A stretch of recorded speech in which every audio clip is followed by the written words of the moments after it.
Olá, muito bom dia. Que a bênção do Senhor esteja sobre a tua vida nessa manhã. O sol começa a despontar no horizonte e é o relógio de Deus nos chamando para mais um dia de comunhão com Ele. O nosso coração se volta para o Senhor com palavras de gratidão, com reconhecimento. E nós queremos usar esse dia com o objetivo de louvar, engrandecer e cumprir os propósitos de Deus na nossa vida. Nós queremos que todos os nossos sonhos, os nossos planos, os nossos projetos nessa manhã recebam a bênção do Senhor. Quero deixar com você uma parte da palavra do Senhor do livro de Salmo, capítulo 86, o verso 1, onde o salmista Davi, na sua oração, ele clama a Deus dizendo o seguinte: Inclina, Senhor, os ouvidos e responde-me, pois estou aflito e necessitado. Nessa manhã é bem possível que alguém que esteja ouvindo esse vídeo esteja clamando ao Senhor. E o pedido a Deus é, por favor, ouça a minha oração, ouve o meu clamor, inclina os seus ouvidos para atender o meu pedido. E quero nesse momento pedir a Deus que de fato Ele seja bondoso como tem sido conosco a cada dia, que as suas misericórdias se renovem sobre nós e a nossa família a cada manhã. Como nós temos o hábito de a cada manhã estudarmos um capítulo da palavra do Senhor, quero convidar você nessa manhã a abrir a palavra de Deus no livro de Deuteronômio, capítulo 19, o verso 1 e o verso 2. Quando o Senhor teu Deus eliminar as nações cuja terra te dará o Senhor teu Deus e a desaposares e morares nas suas cidades e nas suas casas, 3 cidades separarás no meio da tua terra que te dará o Senhor teu Deus para a possuíres. Se você nessa manhã se sente como sendo um pecador, não fuja do Senhor. Você precisa fugir para os braços do Senhor. É nele onde nós encontramos a nossa cura. É nele onde nós encontramos o perdão. Não importa o tipo de erro ou pecado que você tenha cometido na sua vida, você vai encontrar apenas cura nos braços do Senhor. Às vezes, quando nós abrimos a palavra de Deus, os nossos pensamentos começam a conceber a ideia de que apenas a graça de Deus ela está limitada no Novo Testamento. Com amor, com cuidado, quando nós começamos a estudar o Antigo Testamento, nós começamos a perceber que a graça do Senhor, a misericórdia do Senhor, ela está envolvida em todas as páginas da Bíblia. Desde a criação até o livro do Apocalipse, nós encontramos a graça infinita do nosso Deus em busca de todo pecador. É Deus que toma a iniciativa de procurar Adão. É Deus que toma a iniciativa de vir aqui a essa terra morrer na cruz do Calvário para nos dar a esperança da salvação. É Deus que prometeu na sua palavra um dia voltar aqui a essa terra e colocar um ponto final na história do pecado, para que eu e você possamos um dia declarar junto com Ele, livre, nós nos encontramos de todo o pecado e de todas as consequências do pecado. Eis a razão pela qual, aqui já no Antigo Testamento, no capítulo 19 do livro de Deuteronômio, antes da nação de Israel entrar na terra prometida, Moisés já havia separado 3 cidades do lado oriental, mas Deus estava pedindo para que ele separasse mais 3 cidades do lado ocidental. Essas cidades serviriam para todo aquele que involuntariamente tivesse tirado a vida de alguém, cometido algum crime, ele deveria fugir para essa cidade de refúgio.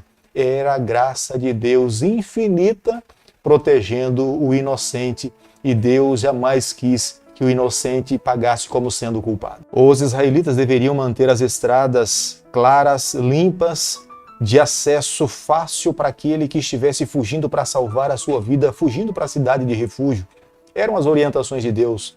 Essas cidades deveriam sempre estar com as suas portas abertas, seus portões abertos, largos, para que aquele que estivesse vindo de longe, ele tivesse ter fácil condição de poder se refugiar dentro dessa cidade. Era uma questão de vida ou morte. Se o vingador lhe encontrasse no meio do caminho, ele tinha o direito de tirar a vida daquele que tinha sido acusado de cometer o crime. Por isso que ele deveria encontrar as avenidas livres, fáceis, muito bem cuidadas, sinalizadas, para que ele não pudesse errar o seu caminho e tivesse condições de salvar a sua vida, porque era uma vida inocente. Essas cidades, elas deveriam estar muito bem localizadas, cuidadas, portões abertos, as suas avenidas sinalizadas, porque qualquer pessoa em algum momento da sua vida poderia precisar refugiar-se nela. Essas cidades representavam o papel de Cristo. O pecador não tem como fugir do Senhor e encontrar paz. Somente aquele que está levando sobre os seus ombros o peso do pecado, dos erros, das falhas, é quem encontra a cura, perdão e alívio em Jesus Cristo. A paz só conseguimos encontrar para a nossa vida se nos refugiarmos nos braços do nosso Salvador. Por isso que essas cidades deveriam estar sinalizadas, muito bem localizadas, para que todo aquele que em algum momento da sua trajetória tivesse necessidade de se refugiar nela, encontraria ali o abrigo. O livro de Deuteronômio, capítulo 19, o verso 4, fica muito claro para nós quem é que deveria se refugiar nessa cidade de refúgio. Não era qualquer pessoa, não era qualquer criminoso, não era qualquer assassino. Aquele que voluntariamente matasse alguém, e esse deveria também pagar com a sua própria vida. Mas a cidade de refúgio era para aquele que, num ato acidental, involuntário, ele tirasse a vida de alguém. Ele encontraria refúgio nessa cidade. Eis a razão da necessidade dessas cidades estarem muito bem sinalizadas, com seus portões abertos, para que ele, quando estivesse fugindo para esse local, ele tivesse condições de entrar livremente e o vingador não tirasse a vida de um inocente. Mas se aquele que estava sendo acusado fosse de fato culpado, mesmo que ele estivesse entrado na cidade, ele seria levado para fora para que pudesse pagar-se pelo mesmo preço o ato que ele tivesse cometido na sua vida. Deuteronômio, capítulo 19, o verso 14, Deus orienta Moisés para que aqueles que estivessem entrado na terra de Canaã e recebessem a sua herança, eles não deveriam fazer mudança nos seus limites de posse de terra. Os limites serviam para demarcar a quantidade de terra que cada um tinha recebido. E alguém, pensando em beneficiar-se, aumentar o seu limite da sua terra, acrescentar e somar a sua terra, muitas vezes ele fazia uma mudança desses limites com o objetivo de somar a terra para si mesmo como sendo a sua herança. E Deus repudiava esse tipo de atitude. Eles deveriam ser banidos. Ninguém deveria mudar o limite da sua terra com o intuito de enganar o seu irmão ou o seu próximo. Ele deveria agir com integridade. Os olhos de Deus estavam sobre aqueles que eram injustos e, consequentemente, esses também seriam punidos. Mas uma pessoa não poderia ser condenada por uma única testemunha. Deveria ser 2 ou mais testemunhas. Uma testemunha que fosse descoberto que era uma testemunha falsa, ela de fato deveria ser banida, ela deveria ser punida. Deus não tolerava um falso testemunho de alguém contra uma outra pessoa. Satanás é aquele que acusa o povo de Deus, é uma falsa testemunha.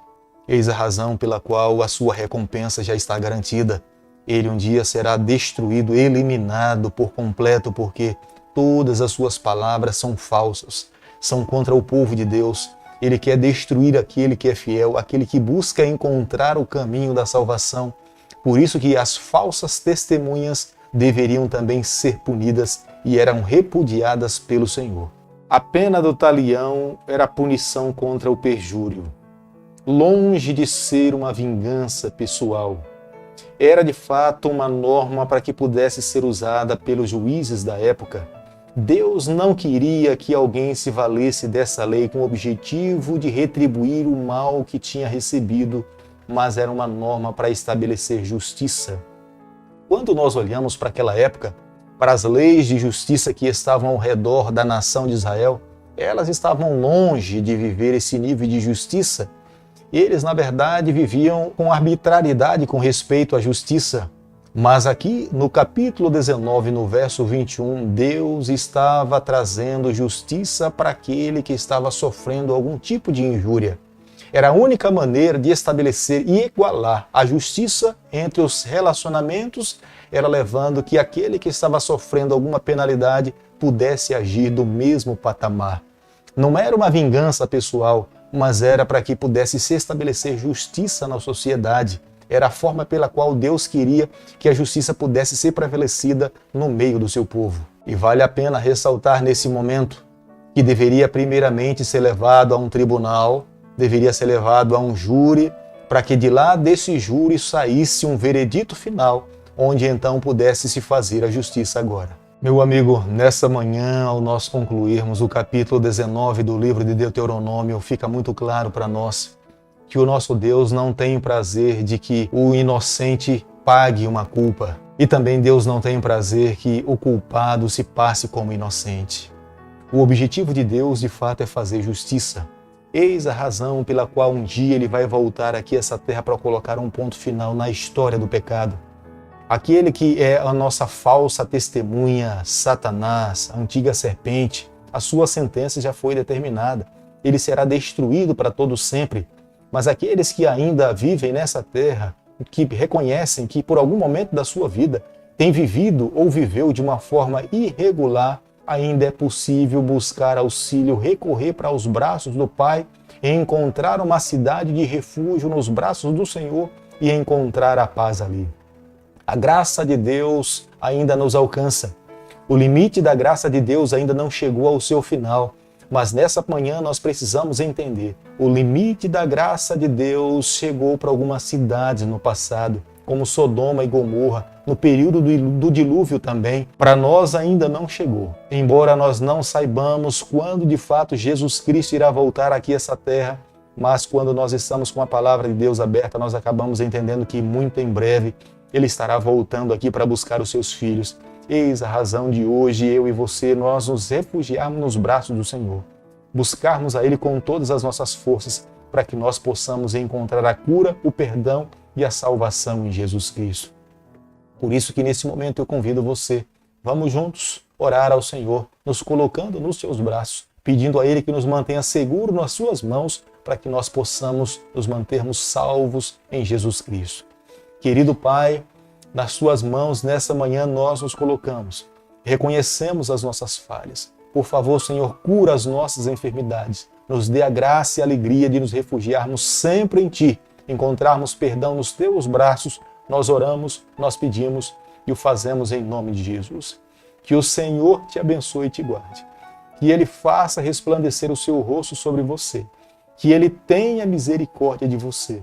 Que sobre você, nessa manhã, Ele levante o seu rosto e conceda a sua paz em nome de Jesus.